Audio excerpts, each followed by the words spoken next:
Monday. Damn!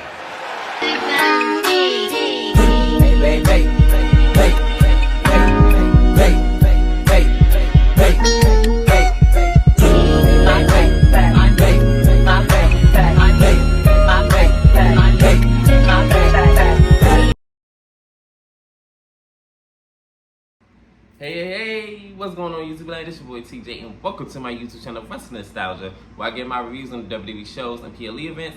And today we are going to be reviewing Raw, April 29, 2024. So let's go ahead and get right into it. We open up the show with the man, and she says finally the man has come around and she's your world champion. It took her about 2 years to do it. And championships aren't just for holding, they are for defending. So let's go ahead and find out who's my next challenger gonna be. So this is when Liv Morgan comes out. And Liv Morgan says that if it wasn't for me doing what you couldn't do to Rhea Ripley, you wouldn't be standing here world champion right now. Becky Lynch says that, yeah, but if it wasn't for me eliminating you, I wouldn't be world champion right now. So it's funny how that works. So this is when Nia Jax come out. And Nia Jax says that, how rude of you guys for not giving me a warm welcome here since this is going to be my last night on Raw. She said, but if this is going to be my last night, I'm taking one of you guys with me. So this is when she tries to get in the ring. And then she gets drop kicked out of it by Liv Morgan. And this is when Liv Morgan says, well, if that was a challenge, I accept.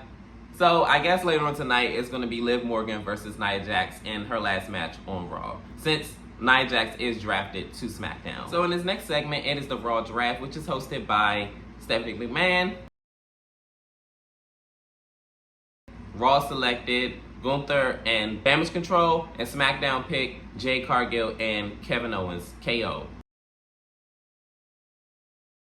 In this first match, it is Gunther versus Xavier Woods. Xavier Woods tried to have a good showing on Gunther, but Gunther had a dominating performance over Xavier Woods, and he was working on the knee throughout this match, and unfortunately for Xavier Woods, he wound up tapping out to Gunther after working on that injured leg throughout the match. It looked like before he was going to tap out, Kofi Kingston was going to throw in the towel for him, but Xavier Woods said, no, I got this, and no, he didn't. He almost gets to the ropes, and he puts in the STF, and that was it. He tapped out, and your winner is Gunther. He had a dominating performance over Xavier Woods, and hey, it is what it is. And in this next segment, it is Jey Uso, and he has an interview. She asks him, how does he feel about the pressure of being the #1 draft pick? He said, it ain't no pressure, it is what it is. So this is when she said, I got one more question about Logan Paul. He said, look, it's all good. I'm glad one of the Paul brothers is here. I'm just mad that we ain't got the one with the winning record. And I'm like, oh wow, okay. Shots fired. In this next segment, it is the second round of the draft pick. Raw selects CM Punk and Braun Strowman. SmackDown selects The Pride, which is Bobby Lashley's faction, and Tiffany Stratton. So after this, which was hosted by Logan Paul, mind you. So he comes out and he talks his trash on Jey Uso, and he says that he's making a prediction that he's going to lose his World Heavyweight Championship match this coming Saturday at Backlash. So then this is when Jey Uso comes out and he asks the fans, do y'all think I should knock the yeet out of Logan Paul right now? So this is when Logan Paul, I guess, gets the one-up on Jey Uso because he brings out the Judgment Day, which is JD McDonough and Finn Balor. So they get the jump on him, and this is when Logan Paul gets somebody's Super Bowl rings, and he accidentally punched JD, and JD is out. So this is when Jey Uso ends up, trying to get the jump on Finn Balor, and this is when Logan Paul hits Jey Uso from the back, and then he's beating him down. So then this is when the return of Braun Strowman comes out. And he is cleaning house and ain't playing around. He made Logan Paul run away. He said, yeah, if you had some brain cells left, you better have run away. Yo, that was just so crazy. This is where the segment ends. Jey Uso and Braun Strowman leave on top, and the crowd is going wild for the return of Braun Strowman. In this next segment, Chad Gable and R-Truth struck a deal. I guess a 2-for-1 special. I don't know what that means. Then he brought up something about the NFL, and I'm like, dude, wrong draft. We're not in the NFL. Like, you're not getting drafted to a team on a football team. Like, come on. Like, so this is what Chad Gable says that R-Truth is quite the businessman. And The Miz says, really? Really? Really? So then out of nowhere, after he leaves, Chad Gable gets kicked in the face by Sami Zayn. And I guess this rivalry is kicked into high gear. At some point, I'm pretty sure Chad Gable is going to want to get his lick. In this next match, it is a Intercontinental Championship match. Sami Zayn versus Bronson Reed. They had a pretty decent match. And I'm not going to lie, I wasn't really here for it. They had a pretty, back and forth encounter. Bronson kind of took dominance of majority of this match. But out comes Chad Gable, and it is a no finish. I knew it, and I told y'all. I told you that he was going to want to get his lick back. So he comes in, and he German suplexes him, and he is beating him down, and then puts him in an ankle lock, and he is standing above him with the Intercontinental Championship. Bronson Reed hit a big splash on him and laid him out. This is when he takes down Chad Gable as well, and he is standing over both of them with the Intercontinental Championship. In this next segment, it is the round 3 of the Raw Draft, which is hosted by APA. For those who don't know, it is Von Barsal Layfield and Farouk. So Raw selected LWO and Drew McIntyre. SmackDown picks Legado del Fantasma and Shinsuke Nakamura. Drew McIntyre comes out and he scolds APA. And he says, have y'all been drinking too many beers? This is insane. This is not funny. Like, how in the world is this? And what world? Am I the only sane one? Oh my goodness. Like, he is just going off. He's going crazy. And he says, CM Punk was drafted before me and he's injured. I took him out. But you know what? You did something substantial after coming back and you injured me with his arm taped up. He's sitting at home, salivating at home from injury. Yeah, because I took him out. So this is when CM Punk music hits. He's sitting in the rafters and he says, yeah, what a good day to be alive here on Raw. And he says, and you know what? Doodle beep. He says, I'm not sitting at home, I'm right here. And I'm like, oh my goodness. This man is trolling. This man is trolling, and I love it.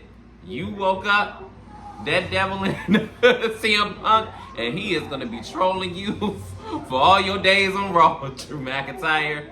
So in this next segment, it is an interview with Braun Breaker. Before he really could say anything of substantial, this is when Sheamus comes out and he says that he's a fan of his and this, that, and the third. And he says we can have banger after banger after banger. And then this is when Drew McIntyre storms in and for whatever reason, and that segment got cut short. In this next matchup, it is Maxine Dupree versus Candice LeRae. They had a pretty decent match, and to be honest, crazy thing about it is Maxine kind of dominated the majority of this match, even though it was only like, what, 2-3 minutes? So then this is when, on the outside, Candice LeRae attacks Ivy Nile, and this distraction leads to Maxine Dupree losing this match, and Candice LeRae took advantage. She hits her wicked stepmother, which is like, she grabs both of their arms, and then she uses her foot and stomps And 1, 2, 3, she wins this match. In this next segment, it is LWO. And he says, as far as Carlito's is concerned, he doesn't know why he did what he did, but this is our new home on Raw, and we're excited. So this is when Dominic Mysterio comes out, and he says, yeah, welcome back to Raw, my place where I'm running, and yeah, you better get used to it. So this is when Rey Mysterio says, what is that on your lip? Which he was referring to his mustache. Yo, Dom cannot catch a break, yo. Next segment, Drew McIntyre is looking for CM Punk. He goes into the rafters and he's not there. So this is when CM Punk actually comes out to the ring and he says that I'm not going to take up much of you guys' time. I love you guys here and I'm going to try to take shorter than Drew McIntyre's championship reign.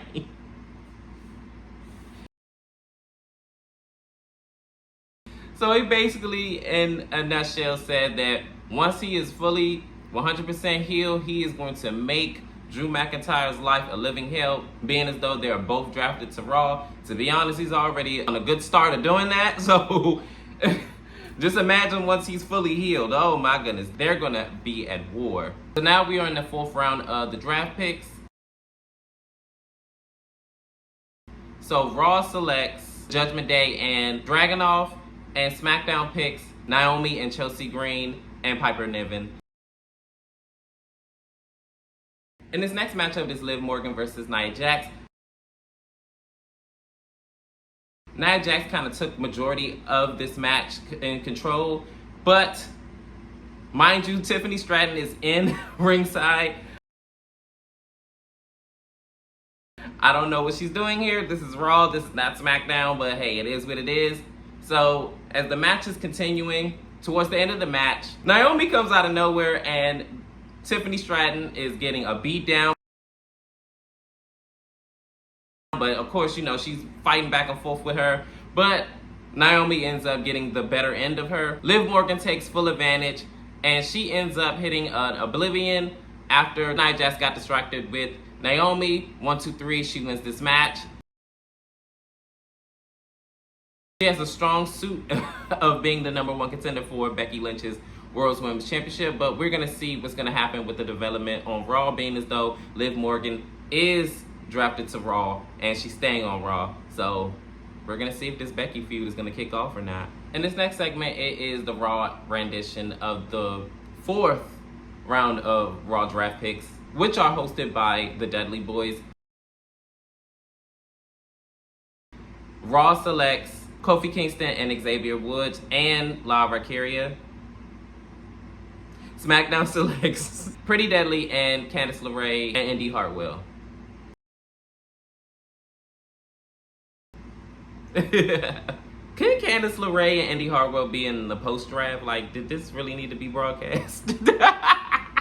Couldn't it just been said online? That we didn't need a big introduction for them to be on SmackDown.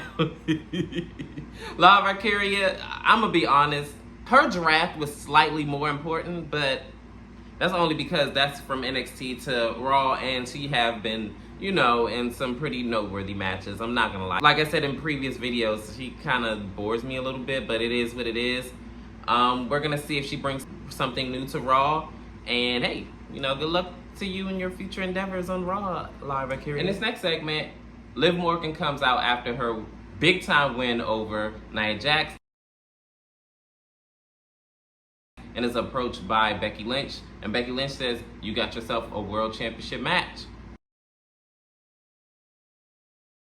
So then, after she walks off, Liv Morgan, this is when Damage Control approaches Becky Lynch, the World Women's Champion. And Dakota Kai says, I guess we're going to be seeing you around more often on Raw, huh?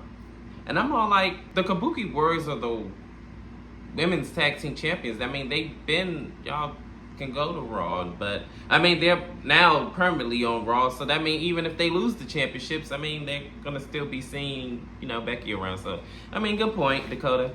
Touche. And then Dakota touches her championship, and she says, "Did she just touch my championship? You don't touch my championship." And I'm all like, she just did. This next matchup, it is another championship match. It is the World Tag Team Champions putting up their championships on the line, which is the Awesome Truth versus the Alpha Academy.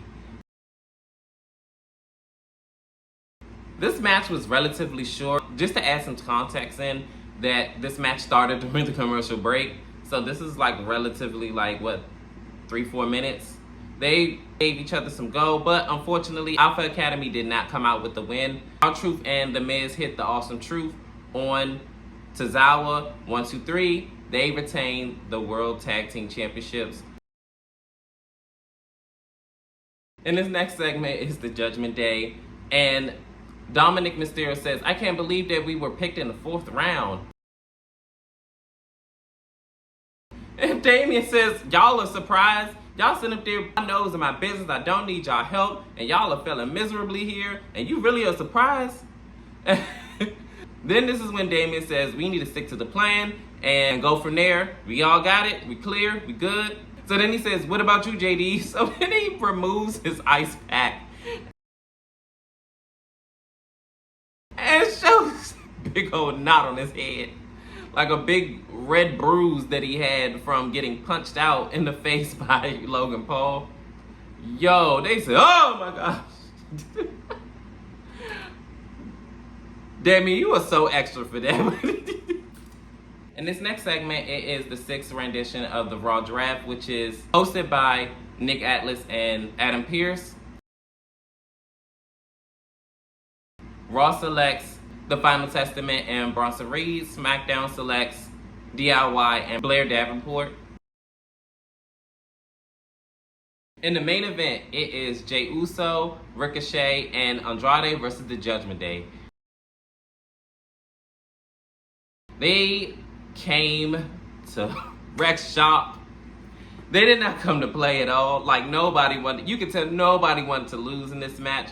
They all had a good showing all in this match. But unfortunately, Judgment Day did not come out on top. Damian Priest had the match well in hand, and JD, I guess a mix-up of communication, I guess he read the room wrong. So when Dominic Mysterio tries to distract the referee, and it works, of course, Damian Priest was about to chokeslam Jey Uso, but JD pushes him off of the ropes. And I'm like, what are you doing? Like, are you that dumb? Like, did you get knocked out your senses earlier? Like, I'm confused. Why did you push him? He was about to get chokeslammed. So then this is when a whole bunch of other stuff happened later. He makes the tag unbeknownst to Finn Balor. Finn Balor gets the spear and then eats the pin and a big splash, 1, 2, 3. Jey Uso, Ricochet, and Andrade wins this match. The momentum is swinging in Jey Uso's way, and it looks like he is hot on the heels of Damian Priest. They're going to have a one-on-one match for the World Championship at Backlash in France. I cannot wait. I need to remember that Backlash is going to be at 1 o'clock because I'm going to easily forget.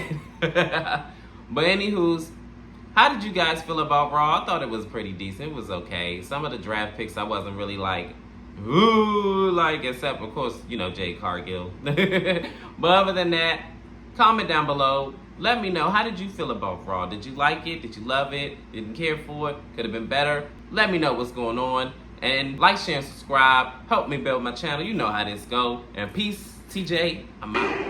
Oh, paparazzi. Scaring me. CM Punk, still on Raw. It's still clobbering time. I'm gonna go find me Drew McIntyre.